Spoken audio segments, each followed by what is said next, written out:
Et nous sommes de retour au plateau pour la dernière partie de cette émission. Nous abordons notre quatrième et dernier sujet, Togo, l'opposition et la société civile. Toujours de véritables contrepoids, c'est une interrogation. Il faut dire que l'opposition togolaise et la société civile togolaise ont fait un long chemin depuis plusieurs années ou des décennies dans la marche du Togo vers la stabilité, la démocratie. Et aujourd'hui, quand on porte un regard sur ce parcours, que faut-il dire? Parce qu'on sait que normalement, dans un État bien constitué, l'opposition et la société civile doivent servir de contrepoids. Mais aujourd'hui, dans l'opinion, on ne manque pas parfois de critiquer certaines décisions, surtout de l'opposition politique togolaise. Qu'en est-il de la société civile? Est-ce qu'aux côtés de l'opposition, elle sert toujours de contrepoids? Est-elle aussi influente comme on la voit dans d'autres pays, comme au Sénégal? Où en sommes-nous vraiment juste avec ces instruments qui doivent essayer d'équilibrer la marche d'un État vers son développement? Nous en parlons avec nos invités. Je voudrais bien commencer par vous, Robert Kossigan, qui connaissait bien l'opposition, qui connaissait bien la société civile togolaise. Quel regard portez-vous sur cette marche de l'opposition et de la société civile togolaise? Sont-elles aujourd'hui de véritables contrepoids au Togo? C'est vrai que mon analyse ne va pas trop plaire aux représentants de celui-là que vous connaissez au Togo, mais vous savez, si nous prenons la marche de l'opposition depuis 1990 jusqu'alors, ça laisse à désirer. Parce que, voyez-vous, c'est des partis politiques qui ont le même objectif, celui de parvenir à prendre le pouvoir d'État et à l'exercer, mais qui, entre eux, je veux partie de ces partis politiques-là, ne se comprennent jamais, ne se donnent pas la main autour d'un même combat. Au Togo, vous allez voir les partis politiques avoir des points divergents sur un sujet d'intérêt national qui alors parfois met alors en défi même leur survie. C'est au Togo, vous allez voir à l'approche des élections, des partis politiques de la même mouvement, je vais dire, de l'opposition, s'attaquer entre eux. Nous avons suivi en 1994 à notre dépens cette guerre entre l'UTD et le CA, ce qui a fait que la primature et l'Assemblée nationale les ont échappés. Dans un passé récent, je pense à 2018, le peuple très remonté en 2017, le peuple bien mobilisé, chauffé à blanc, laissé sur le carreau parce que voilà, ils n'ont pas été aux élections législatives. Or, tout le monde savait que s'ils allaient à ces élections-là, ils pouvaient alors faire mention très honorable et peut-être sauver, mettre en difficulté le pouvoir, la mouvance présidentielle. Ils ne l'ont pas fait. Entre les leaders de ces partis politiques de l'opposition, ce n'est pas la lutte de miel, tous se critiquent, ils ont peut-être des égos, pas possible. Maintenant, si nous prenons la fusion ou ce courant qui doit servir peut-être d'entente entre la société civile et les partis d'opposition, ici, moi je dis, depuis l'avènement de la démocratie, c'est plutôt la société civile qui joue le rôle de l'opposition au Togo, parce que sur les sujets majeurs à intérêt général, on voit toujours cette posture de la société civile qui tient debout contre Moise Maré. Il faut aussi soulever que c'est grâce à cette société civile que nous avons connu la FIDH qui a poussé le général Gnassingbé Adema à accepter les droits de l'homme au Togo, ce qui a conduit à l'organisation de la conférence nationale souveraine qui a été bâclée, ça c'est sûr. Si nous prenons aussi l'opposition, vous allez voir, si le code 1, le code 2 n'a pas marché, s'il n'a pas présenté un seul candidat contre Feu Gnassingbé et Adema, s'ils n'ont pas réussi à présenter un seul candidat contre son excellence Faure Gnassingbé en 2015, où nous avons vu même des partis d'opposition soutenir le candidat Faure en 2015. Je dis, il y a beaucoup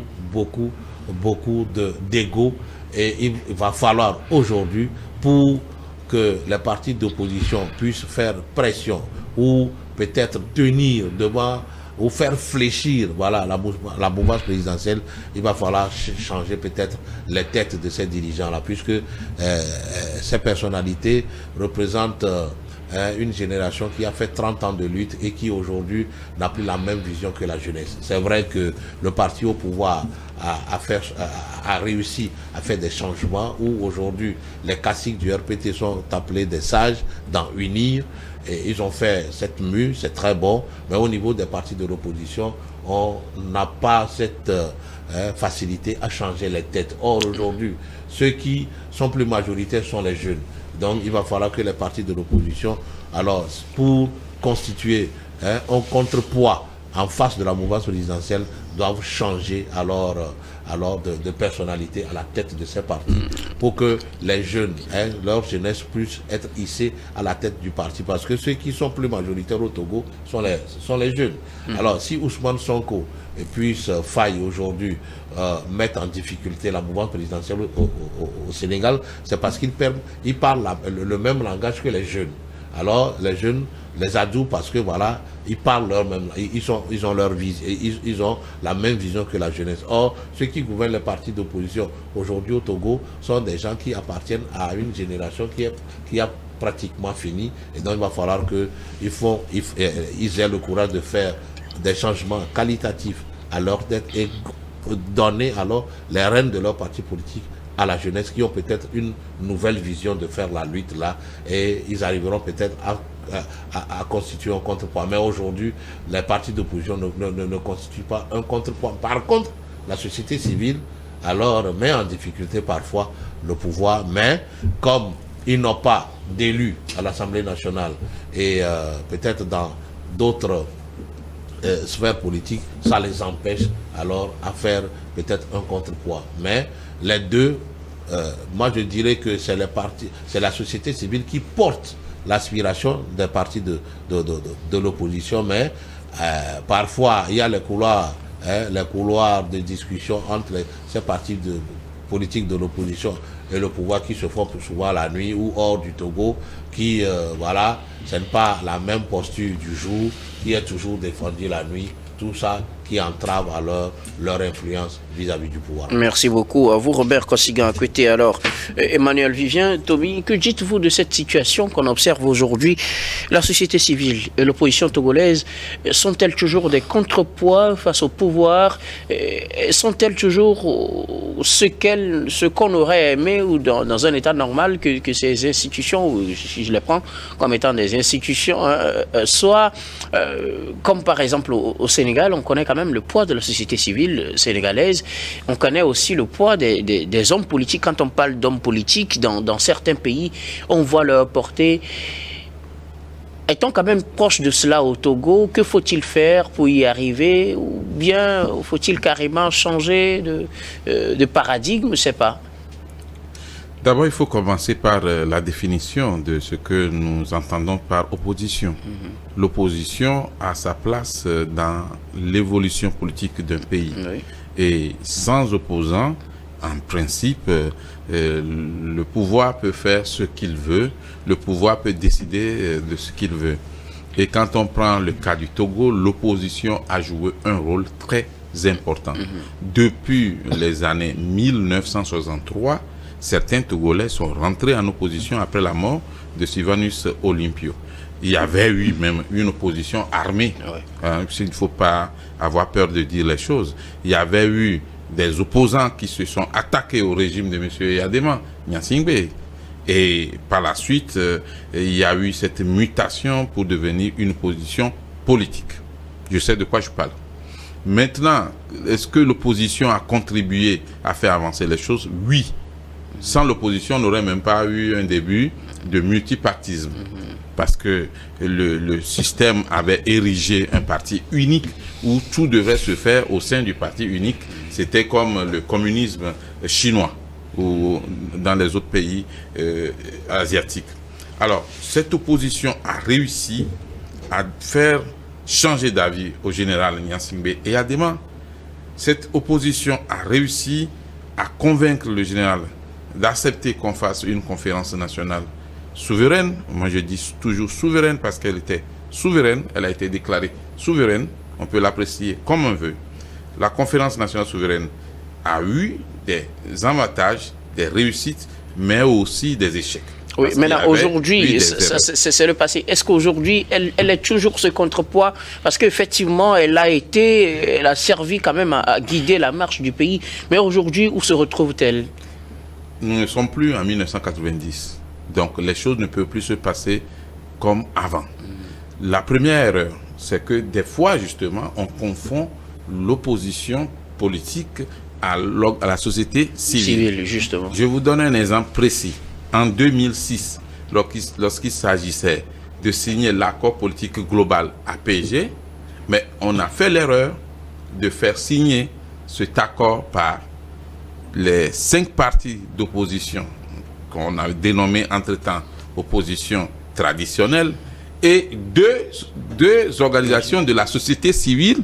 Et curieusement, on est allé très loin en disant une organisation de la société civile proche de l'opposition et une organisation de la société civile proche du pouvoir, ce qui est anormal, puisque la société civile ne devrait pas avoir de couleur ou ne devait pas être rapprochée d'un mouvement, puisqu'elle a son rôle à jouer et pleinement. Alors, les différentes coalitions aussi qu'il y a eu ont contribué effectivement à faire oublier les missions des entités. Et je rappelle que les partis politiques aussi sont considérés comme des institutions. Oui. L'opposition est une institution. Chaque parti politique membre de l'opposition représente une institution également. Et la société civile également est une institution. Alors, on a confondu le rôle des deux. Ce qui fait que, par la suite, certaines organisations de la société civile se réclament ou se penchent vers l'opposition et d'autres se penchent vers le pouvoir. Et le pouvoir d'Eyadema, Gnassingbé, a fait mieux. Il a créé de toutes pièces des organisations de la société civile pour pouvoir soutenir ses actions. Je parle par exemple de la LTDH, qui était la Ligue togolaise des droits de l'homme, qui est la première association libre du Togo, qui n'a eu créée dans les années 1991, qui n'a eu son récépissé qu'en 2005. C'est-à-dire après la mort du général Eyadema. La première association libre du Togo a eu son récépissé en 2005 avec le président Faure Gnassingbé. Alors, et le président Gnassingbé Eyadema essayait, chaque fois qu'il y a une organisation de la société civile qui le dérangeait, de trouver son contrepoids pour pouvoir le planquer. Alors, on a la LTDH, on a d'autres mouvements, je ne vais pas donner les noms, qui sont créés de toutes pièces pour pouvoir contrer les rapports de la LTDH. Aujourd'hui, ce qu'il faut reconnaître, c'est que l'opposition, elle n'est plus radicale, elle n'est plus violente, elle n'est plus armée, parce qu'à un moment aussi, il y avait eu ce qu'on appelait au Togo les pek-pek-pek. Et l'opposition est aujourd'hui civilisée, moderne, et elle cultive aussi le dialogue. Oui, maintenant, est-ce que ça lui permet d'être toujours ce contrepoids qu'on aurait aimé qu'elle soit? A priori, oui. Okay. Si on revient par exemple à Maître Yaovi Akpoyibo, il a joué son rôle. Monsieur Eden Kodo a joué son rôle. Dr Jikri Là, vous parlez des individus. A joué son rôle. Le premier problème qu'on a eu, c'est que d'abord en 1993, l'opposition n'a pas pu aller jusqu'au bout de son accord interne, qui consistait à présenter un candidat contre le général Eyadema. Alors, M. Eden Kodo, qui a été choisi dans les accords de Ouaga, de Cotonou et de Lomé, va se retrouver seul et était obligé de retirer ses bulletins à la veille des élections. 1993. 1994, l'opposition avait une majorité à l'Assemblée et l'opposition pouvait diriger le pays avec le président Eyadema. Alors, il suffisait qu'il y ait entente entre M. Eden Kodo et M. Yaovi Akpoyibo, paix à leurs âmes, et l'opposition pouvait gérer et l'Assemblée nationale et le gouvernement avec, effectivement, M. Eyadema en tant que président de la République, qu'on avait affaibli d'ailleurs par les tests. Parce que vous vous rappelez de la période de transition, le Premier ministre avait tellement de pouvoir que le président de la République avait un rôle presque de président d'honneur du pays. Alors aujourd'hui, est-ce que l'opposition fait son travail? Oui, mais peut-être elle n'est pas comprise. Est-ce que la société civile fait son travail? Oui, mais elle n'a pas de moyens. Est-ce que les deux peuvent aller ensemble? Oui, quand il s'agit des intérêts du pays. Mais il ne faut pas confondre les rôles parce qu'il y a des limites pour chacune de ces entités. On ne peut pas aller au-delà de ces limites. Quand les organisations de la société civile prennent carrément la place des partis politiques lors des manifestations pour dénoncer telle ou telle chose, je crois qu'il y a un problème. Et en fait, aujourd'hui, la loi du Togo a prévu le cadre d'existence de l'opposition. C'est ce qu'on appelle la loi sur le statut de l'opposition et la loi sur le statut du chef de file de l'opposition. L'opposition au sens de la loi du Togo aujourd'hui s'attend par l'opposition parlementaire, quand même on reconnaît aussi l'opposition extra-parlementaire. Alors aujourd'hui, ce qu'on peut attendre des acteurs politiques de l'opposition, c'est de jouer effectivement leur rôle. Quand le pouvoir fait des dérives, quand on est opposant, il faut avoir le courage de leur dire stop. Ce n'est pas parce que vous dites que ce n'est pas bien que vous êtes le diable. Et le pouvoir doit savoir que sans opposition, le pays ne peut avancer. J'ai aimé cette phrase de M. Fonia Singh, le président actuel, qui disait « Nous devons travailler tous ensemble, quels que soient nos bords politiques. » Merci et beaucoup. Dr J.K. Solimpi a repris en disant « Aucun parti politique ne peut tout seul gérer ce pays. Nous devons travailler ensemble. » Merci même beaucoup. qu'on soit opposant ou au pouvoir. Emmanuel Vivien Tomi, alors, pasteur Edo, que dites-vous de la posture ou de la place qu'occupe aujourd'hui la société civile togolaise, dont vous faites partie, et de l'opposition politique togolaise? Les deux, normalement, doivent servir de contrepoids dans un État normalement constitué. Et les deux sont sur le plateau, heureusement, avec un observateur. Alors, êtes-vous aujourd'hui toujours ce contrepoids? Avez-vous l'impression de toujours servir de contrebalance quand ça ne va pas, de pouvoir ramener les choses à l'ordre, ou finalement vous êtes perdu dans la masse? Alors, la société civile, c'est... Je ne parle pas uniquement de la société civile, Oui, je ne parle pas de vous non plus. Je parle de la société civile. La société civile, c'est l'ensemble des organisations non gouvernementales qui agissent pour défendre les intérêts des citoyens qu'elle représente. Ça, c'est ça.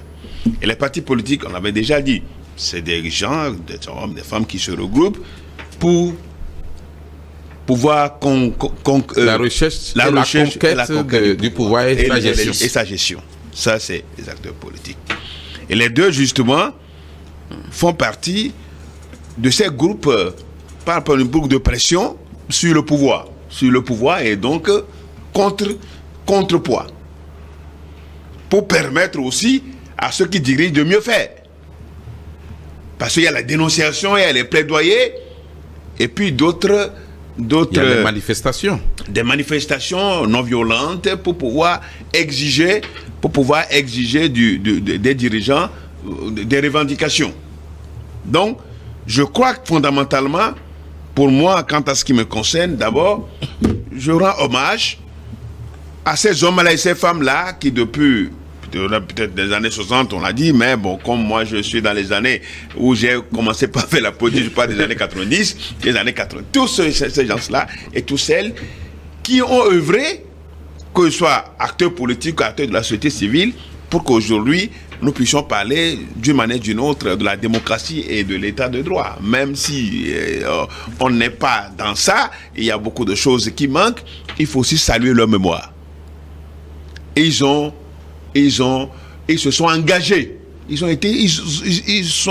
sont engagés, ils ont été déterminés par rapport à la chose publique. Ce n'est pas facile. Vous vous rappelez que pour l'avènement de la démocratie, il a fallu le Front des associations pour le renouveau.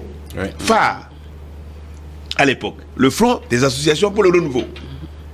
C'est avec ça qu'on a déclenché l'avènement de la démocratie, les événements du 5 octobre et autres. Donc vous voyez déjà que le rôle des associations dans le processus démocratique au Togo. Alors, vous êtes plus dans le passé, je parle du présent.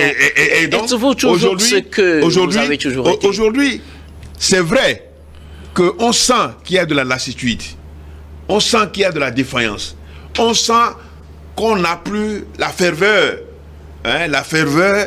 d'antan. Que se passe-t-il? Les organisations étaient même appauvries. Et du coup, Oui, bien sûr. quelque part, il y a aussi le manque des moyens pour pouvoir agir sur le terrain. Et donc, des fois, les associations sont obligées peut-être de vivre en parasite. Ouais. Ou d'être aidés par ou les politiques. bien on leur tend peut-être quelques miettes, hein, et puis bon, les gens tombent sur le charme de ces miettes, et ça, catégoriquement, ça refroidit l'ardeur au travail. Et ça diminue l'ardeur au travail. Donc, on ne peut pas aujourd'hui jeter de pierre aux partis politiques ou bien à la société civile de n'avoir pas fait, ou bien de ne pas jouer leur rôle. Ce rôle-là, chaque entité à son niveau est en train de le jouer. Maintenant, est-ce que ça a d'impact réel sur la situation? Est-ce qu'on arrive à renverser la tendance, c'est-à-dire renverser la tendance et atteindre l'objectif, c'est-à-dire l'alternance? C'est ça. C'est des questions, c'est des points d'interrogation aujourd'hui. Pas forcément renverser, mais servir au moins de contrepoids. Non, j'ai dit renverser, ce n'est pas renverser en termes.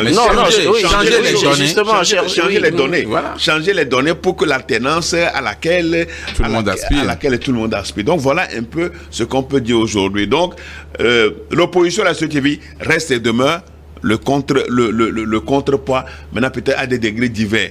Maintenant, il va falloir quand même qu'il y ait peut-être des états généraux de la société civile ou bien des partis politiques de l'opposition pour revoir les choses, ressusciter les choses. Par qui? Et puis partir sur de nouvelles bases pour pouvoir encore réorienter et surtout animer la vie politico-sociale, c'est ça, oui, la vie politico-sociale de notre pays. Merci. Mais il faut que les citoyens aient confiance aux partis politiques de l'opposition et aux organisations de la société civile, parce que de la même façon que ces entités ont joué un rôle dans l'amorce du processus démocratique, ces entités vont jouer encore leur rôle jusqu'à l'alternance politique pacifique. Et surtout arrêter de trop discréditer les gens. Oui. Il faut que les citoyens cotisent aussi pour les partis politiques et pour la société civile. Parce que sans moyens, on ne peut rien faire. Merci beaucoup. À vous, nous arrivons pratiquement à la fin de ce numéro de Regard Croisé. Mais avant de nous séparer, comme d'habitude, nous allons faire notre dernier tour de table pour vos mots de fin sur un sujet de votre choix. Je commence par vous, Emmanuel Vivien Tommy. Juste pour dire que nous n'avons pas besoin politiquement de créer des problèmes là où il n'y en a pas. Le Togo a fait d'énormes progrès. Nous n'avons pas le droit de trahir le peuple togolais. Nous n'avons pas le droit de trahir la confiance du peuple togolais. Nous n'avons pas le droit de remettre en cause la stabilité, la paix et le vivre ensemble. Qu'on soit du pouvoir ou de l'opposition, ayons tous le courage de faire continuer cette entente, cette stabilité, cette paix. La démocratie s'impose en nous tous et il n'est pas question qu'on retourne dans les années 1950 et quelques. Aujourd'hui, c'est un message pour les acteurs politiques. Faisons tout et tout pour que ce pays continue dans la paix et la stabilité et que les enfants de ce pays puissent être fiers d'être togolais. Le message est bien compris par qui doit l'écouter. Merci beaucoup à vous. Emmanuel Vivien Tommy, vous êtes journaliste, directeur général de Plume Libre. Vous êtes également conseiller en communication politique. Merci beaucoup d'avoir répondu à notre invitation. C'est un plaisir pour les jeudis. Alors, Robert Kosiga, écoutez, vos mots de fin. Je voudrais prier les hauts décideurs de Togocom de trouver une solution pour... Il y a un fait qui devient un peu plus récurrent et difficile. Parfois, quand vous faites des erreurs à envoyer de l'argent, et vous êtes obligé de les appeler. Mais tout de suite, parfois on vous dit que ce n'est pas, c'est-à-dire que ce n'est pas trop sûr qu'on retrouve les sous et pour les retourner. Or, si nous prenons Move a mis en place déjà un code qui vous permet tout de suite d'annuler les transactions. Voilà, d'annuler la transaction, de vous faire retourner les sous. Donc je voudrais prier les autorités de Togocom de faire en sorte qu'il y ait aussi ce code à leur niveau pour que qu'on mette ce code à disposition des clients pour que quand vous envoyez par erreur de l'argent à un autre numéro, que vous puissiez les récupérer et que ça ne soit pas écrit en perte tout de suite. Voilà. Merci beaucoup. Et prier surtout les autorités de notre pays à penser à l'électrification de Klikambé. C'est important. C'est 9 villages réunis. Il ne va pas falloir qu'on soumette ça à une condition genre ceci ou cela. Non. C'est des droits pour eux. C'est des droits pour la population d'être électrifiée, d'avoir de l'électricité. Et le faire sera à l'actif de ce gouvernement, comme ils le font ailleurs. Merci beaucoup à vous, Robert Kossigan-Akwete. Vous êtes analyste politique et président de l'AJD Alliance Jeunesse Développement. Merci beaucoup d'avoir répondu à notre invitation. Alors, je vais terminer avec vous, Pasteur Edo. Oui, non, je voudrais juste dire que le Togo n'a plus besoin d'une autre crise. Nous en avons tellement traversé par le passé. Et aujourd'hui, nous parlons de la stabilité, nous parlons de la paix, nous parlons de la calmie. C'est-à-dire, aujourd'hui, le Togo, d'une manière ou d'une autre, on est dedans, on sait quand même que on est dedans et on en est fier. Donc, que ceux qui sont élus par les peuples recherchent le bonheur de ce peuple. Ceux qui sont élus par les peuples travaillent, se soucient des besoins, des préoccupations, des besoins vitaux de ce peuple. Mais qu'ils évitent d'être des sources de conflits, des sources de crise pour ce même pays qui est le Togo. Nous sommes tous les fils et les filles de ce pays et je pense que c'est de droit, c'est un devoir pour chacun d'aspirer à le diriger demain. Et donc, ce qui est très important pour nous aujourd'hui, c'est qu'on laisse les avancées, les petites avancées que nous avons, qu'on puisse préserver. Il faut éviter le recul. Le recul de ce pays fera du mal à nous tous. Nous sommes tous dans une même barque. Nous sommes dans une même barque. Si la barque chavire, nous tous, nous serons concernés.